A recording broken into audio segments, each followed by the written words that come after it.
పెట్టడానికి అది స్వరాష్ట్రమైన స్వదేశమైన విదేశీ సంస్థలైనా వాళ్ళ దగ్గరున్న సొమ్ము తెలంగాణ రాష్ట్రంలో పెట్టుబడులుగా మార్చి పరిశ్రమలు పెడితే తద్వారా తెలంగాణ రాష్ట్ర ప్రభుత్వానికి పన్నుల రూపంలో ఆదాయం రావాలని, నిరుద్యోగ యువతి యువకులకు ఉద్యోగ ఉపాధి అవకాశాలు రావాలనేది మా లక్ష్యం. అందుకోసం మేము అక్కడికి వెళ్ళినాం. కానీ మీరు చెప్తున్న కేసులో రాష్ట్ర ప్రభుత్వం సొమ్ము కొల్లగొట్టి విదేశాలకు తరలించారు. ఇక్కడి డబ్బులు తీసుకెళ్ళి లండన్లో వీళ్ళు పెట్టుబడులు పెట్టారు వీళ్ళ కోసం. మేమేమో ప్రజల కోసం అక్కడి నుంచి పెట్టుబడులు తీసుకొచ్చినాము. వీళ్ళేమో ఇక్కడ ప్రజల సొమ్మును కొల్లగొట్టి విదేశాలలో పెట్టుబడి పెట్టుకున్నారు. ప్రజల సొమ్ము కొల్లగొట్టిన వాళ్ళ మీద కేసులు పెట్టినాం. ప్రజల కోసం సొమ్ములు తీసుకొచ్చి పెట్టుబడులు పెట్టించినందుకు మమ్మల్ని ప్రజలు అభినందిస్తారు. ఈ రెండింటికి ఉన్న తేడా ఇది. సరే, ఇక వెళ్ళి ఫిర్యాదు చేసిన ఆయన బానిస మనస్తత్వము, ఆలోచన విధానము, ఆయన ఏదో ఒక రోజు ఆ బానిస సంఖ్యలు తెంచుకోవాలని మేము కోరుకుంటున్నాం. ఎందుకంటే ఒక సంవత్సరంన్నర వెనక్కి వెళ్తే వారు ఏం మాట్లాడినరు, వారు ఈరోజు ఏం మాట్లాడుతున్నారు, వారు ఎవరి కోసం తాపత్రయపడుతున్నాడు, ఇవన్నీ మేము అందరం చూసినాం. కాబట్టి ఆ విషయాలతో అసలు విషయాన్ని పక్కదారి పట్టించవచ్చని వాళ్ళు ఏమన్నా అనుకున్నా అది వాళ్ళ భ్రమ.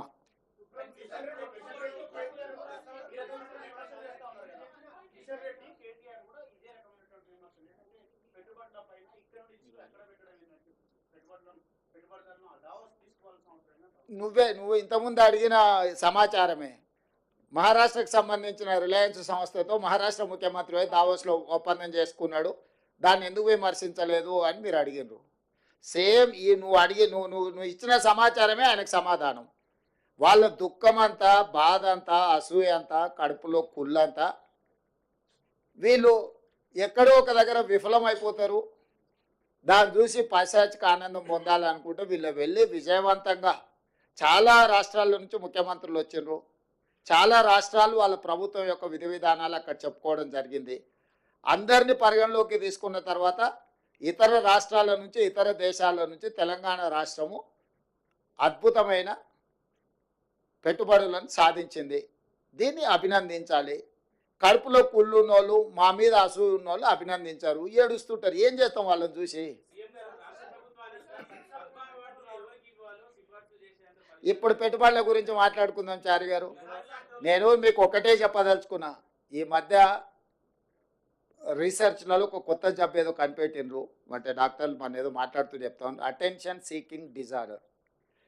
అంటే ఎక్కడికైనా పెళ్ళికి వెళ్తే పెళ్లి పిల్లగాని మీదనే ఎక్కువ అటెన్షన్ ఉందనుకో, ఆ పోయినో నేనే పెళ్లి పిల్లగాని అయితే బాగుండని, ఎక్కడైనా సావుకు పోయిండు, గొప్ప శవయాత్ర జరుగుతుంది అనుకో, అటే ఈ శవయాత్ర గొప్ప జరుగుతుంది, నేను శవాన్ని అయితే ఇంకా బాగుంటుండని. అంటే వాళ్ళకి ఎంతసేపు ఉన్నా అటెన్షన్ అంతా వాళ్ళ మీదనే ఉండాలని ఒక పిచ్చి ఉంటుంది. ఆ పిచ్చితోని పెళ్ళి పోతే పెళ్లి పిల్లగాడు కావాలని, సావుపోతే శవం కావాలని ఇట్లాంటి కోరికలతో కొంతమంది ఉంటారు. నేను చెప్పేదాన్ని పెట్టుబడుల గురించి. ఈ పెట్టుబడులు ప్రభుత్వము విధి విధానాలు మేము వెళ్ళి ఆకర్షించి పెట్టుబడులు తేవడంతో, అరే వాళ్ళు ఎట్లా ఆకర్షిస్తారు, నేను పోయినప్పుడు ఎవరు రాలేదేంది, ఇప్పుడు వీళ్ళు పోగానే ఇంతమంది వస్తున్నాయింది, ఇన్ని పెట్టుబడులు వస్తున్నాయిందని ఈ అటెన్షన్ సీకింగ్ డిజార్డర్ అనే జబ్బుతోని ఒక ఆయన బాధపడుతుండు, ఇంకొక ఆయనకు మద్దతు ఇస్తుండు. ఇక ఆ సమయం అది ఇక మీరంతా ఏం చేస్తారు? అందుకే మీకు చెప్తున్నా జబ్బు ఉందని.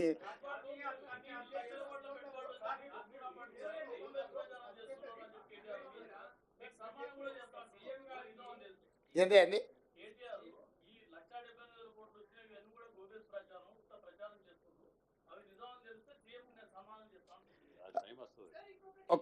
ఇప్పుడు సంస్థలు ఏవైతే ఉన్నాయో, అమెజాన్ కానీ, లేకపోతే సన్ పెట్రోకెమికల్స్ కానీ, ఇన్ఫోసిస్ కానీ, విప్రో కానీ, హెచ్సిఎల్ కానీ, ఇట్లా వరుసగా నేను సంస్థల అన్ని పేర్లు ఇస్తా. ఒకవేళ ఈ ప్రభుత్వం గొప్పల కోసం ప్రచారం చేసుకుంటే ఆ సంస్థలు ఎక్కడైనా వాళ్ళు అధికారికంగా మేము ఒప్పందాలు చేసుకున్నామని అంటారా?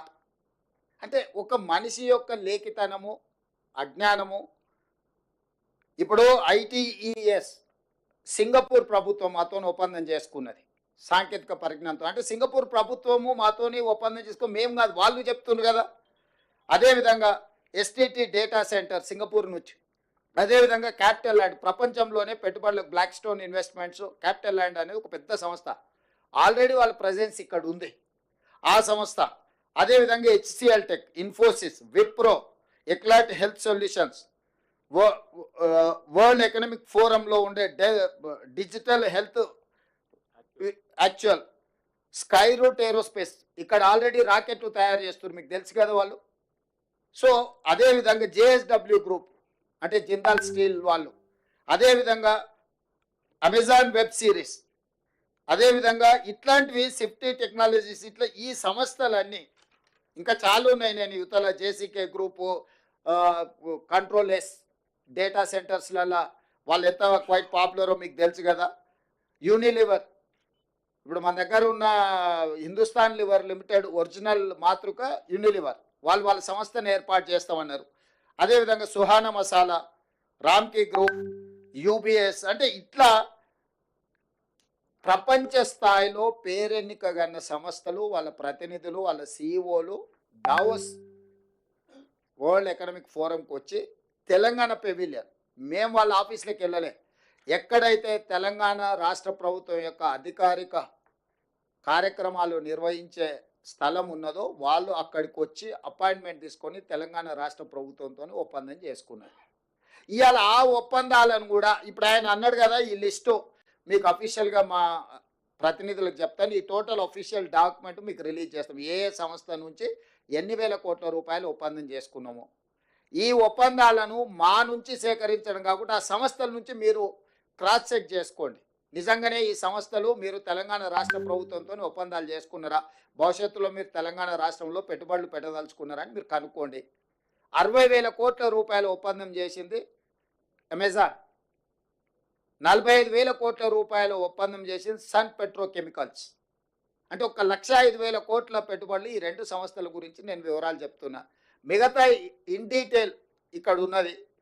ఈ సంస్థలన్నిటిని కూడా మీరు పోయి వెరిఫై చేయండి, నిజ నిర్ధారణ కమిటీ వేసుకొని. ఇప్పుడు ఈ లిస్ట్ అంతా దాదాపుగా ఎంతమంది సంస్థలతోని, దాదాపుగా 25 సంస్థలతో చేసుకున్న ఒప్పందాలను, 25 ఒక 3 28 సంస్థలతో దాదాపుగా చేసుకున్న ఒప్పందాలు అన్నిటిని కూడా ఆ సంస్థల వివరాలు, ఎన్ని వేల కోట్ల రూపాయల ఒప్పందాలు వాళ్ళతో చేసుకున్నాం మీకు పూర్తి వివరాలు అందిస్తాం. మీరు పోయి ఆ సంస్థలతో క్రాస్ చెక్ చేసుకోండి. మీడియా మిత్రులు ఒక నిజ నిర్ధారణ కమిటీ వేసుకోండి, తెలంగాణ రాష్ట్ర ప్రభుత్వం చెప్తున్నది వాస్తవమా కాదా, లేకపోతే ఈ అటెన్షన్ సీకింగ్ డిజార్డర్ జబ్బుతో బాధపడుతున్నాయని చెప్తున్నది నిజమా, ఈ రెండింటిని నిర్ధారించి మీరు చెప్పండి. అసలు పెట్టుబడులు వస్తున్నాయంటే మీకు ఒకవేళ సంతోషం వ్యక్తం చేయడానికి ఇష్టం లేనప్పుడు మౌనంగా ఉండండి. ఈ అక్కస ఎందుకు, అసూయ ఎందుకు, కడుపులో మంట ఎందుకు? కాబట్టి మీరు కూడా ఏమంటున్నారంటే ఇట్లా మాట్లాడే వాళ్ళను కొంత నియంత్రించండి. ఎక్కడైనా మీకు తెలిసిన డాక్టర్లు ఉంటే చూపించండి, వాళ్ళకు వైద్యం చేయించండి. ఏమైనా ఎక్కువ తక్కువ అయితే సీఎం రిలీఫ్ ఫండ్ అని ఇద్దాము. తిక్కలోడు ఇదే కదా ఈరోజు ప్రెస్ మీట్ పెట్టిందే పత్రం, ఒప్పందాలు చేసుకునే శ్వేతపత్రాలు. ఇక మళ్ళీ కొత్తగా శ్వేతపత్రం ఏంది? ఆ శ్వేతపత్రం అనే పదం తెలుసా ఆయనకు? శ్వేతపత్రం అడిగేటానికి, శ్వేతపత్రం అంటే ఏంది? White paper. వైట్ పేపర్ అంటే ఏంది? డీటెయిల్స్ ఇవ్వడం. డీటెయిల్స్ అఫీషియల్గా ప్రతి ఒక్కరితో ఒప్పందాలు చేసుకున్న ఫోటోలు వివరాలు అన్నీ మీకు ఇచ్చినాం కదా. సీక్రెట్గా ఉంటే, అన్డిక్లేర్డ్ డీటెయిల్స్ ఉంటే, ప్రకటించని అప్రకటిత సమాచారం ప్రభుత్వం దగ్గర ఉంటే మనం శ్వేతపత్రం డిమాండ్ చేస్తాం. ప్రభుత్వం పలానా సంస్థకు మాత్రమే వివరాలు తెలుసు, ప్రజలందరికీ తెలవాలి కాబట్టి వాటన్నిటిని కూడా మీరు విడుదల చేయండి అని అడిగేది శ్వేతపత్రం. అసలు ఎవ్రీడే ఏం ఒప్పందాలు చేసుకున్నాం వాటి వివరాలన్నీ మీకు ఇచ్చి మీరు ప్రచురించిన తర్వాత విత్ ఎవిడెన్స్, విత్ డీటెయిల్స్, సంతకాలు, ఒప్పందాలు చేసుకున్న వాళ్ళన్నిటిని మేము ఇచ్చినాం. అదే శ్వేతపత్రం కదా. నేను అదే చెప్తున్నా, ఏదో పదం బాగుంది కదా అని అనేసి ఆ తర్వాత దాని అర్థమైందో తెలుసుకొని అర్రే ఇట్లా అనేది లేకుండా అని ఏ పిచ్చోడు పిచ్చిపడు. ఏం రాహుల్?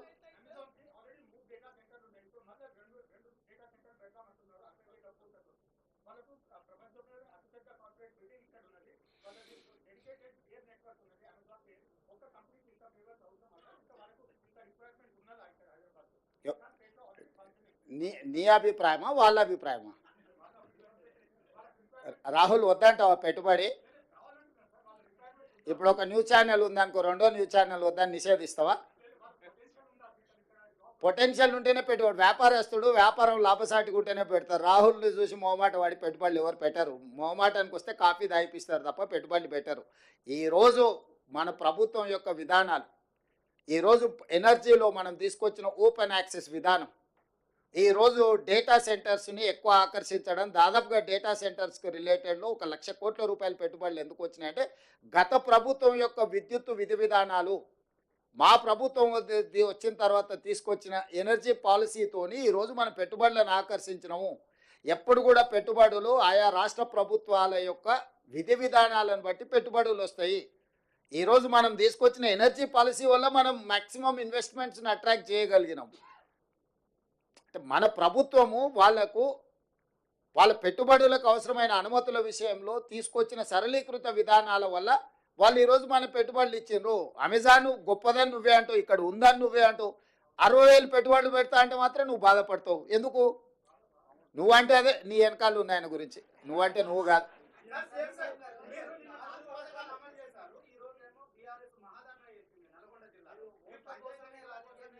ఇప్పుడు నేను ఏమంటున్నా అంటే ఈరోజు మనం పెట్టుబడులకు సంబంధించింది మాట్లాడుకుందాం. అట్లాంటి చిల్లర పంచాయతీలకు బొచ్చడి సమయం ఉంది.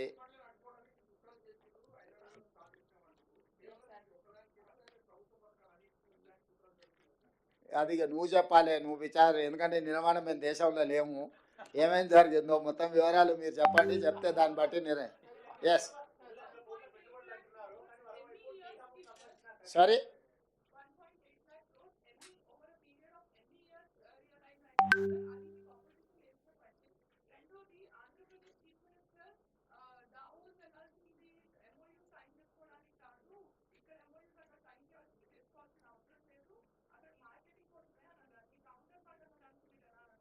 నేను ఏం స్పందించాను, ఎవరి ఆలోచన వాళ్ళది. నా వరకు దావోస్ పర్యటన అనేది పెట్టుబడులను ఆకర్షించడమే కాకుండా ప్రపంచము ఏ విధంగా ముందుకెళ్తుందో అవగాహన కల్పించుకోవడానికి కూడా మనం వెళ్తాం.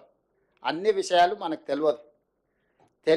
తెలియని విషయాలను తెలుసుకోవడం అనేది మానవుడి యొక్క పరిజ్ఞానం పెంచుకోవడం అనేది అది minimum sense and common sense. We have applied our common sense. అక్కడికి వస్తే ప్రపంచ దేశంలో అభివృద్ధి చెందిన సంస్థలతో పాటు ఇతర దేశాల యొక్క విధి విధానాలు, వాళ్ళ పాలసీలు కూడా మనకు అర్థమవుతాయి ఇంటరాక్షన్స్ తోటి. ఎందుకు ఫోరంలలో పోయి మన గురించి ప్రమోట్ చేస్తాం? అసలు చాలా దేశాలకు ఇక్కడ ఏమి విధి విధానాలు ఉన్నాయో తెలవడానికి అవకాశం లేదు. అందుకే మన విధి విధానాలు ఆ ఇంటర్నేషనల్ ఫోరమ్స్ మీద మనం ఎక్స్ప్లెయిన్ చేసినాం. దానివల్ల ఏమైందంటే ఈ రోజు కాదు, ఇంకొక సంవత్సరం తర్వాత అయినా వాళ్ళు ఇలాంటి పెట్టుబడులు పెట్టాలనుకున్నప్పుడు అనుకూలమైన ప్రాంతాన్ని వెతుకుతారు, అనుకూలమైన దేశాన్ని వెతుకుతారు. సో నేను క్లియర్గా ప్లాట్ఫామ్ మీద చెప్పిన, ఇప్పుడు ఇతర దేశాలు చైనాలో పెట్టుబడులు పెట్టిన దేశాలన్నీ కూడా ఇంక్లూడింగ్ యునైటెడ్ స్టేట్స్ ఆఫ్ అమెరికాతో సహా సౌత్ కొరియా లాంటి దేశాలు, చాలా దేశాలు చైనా +1 కంట్రీ కోసం వెతుకుతున్నారు.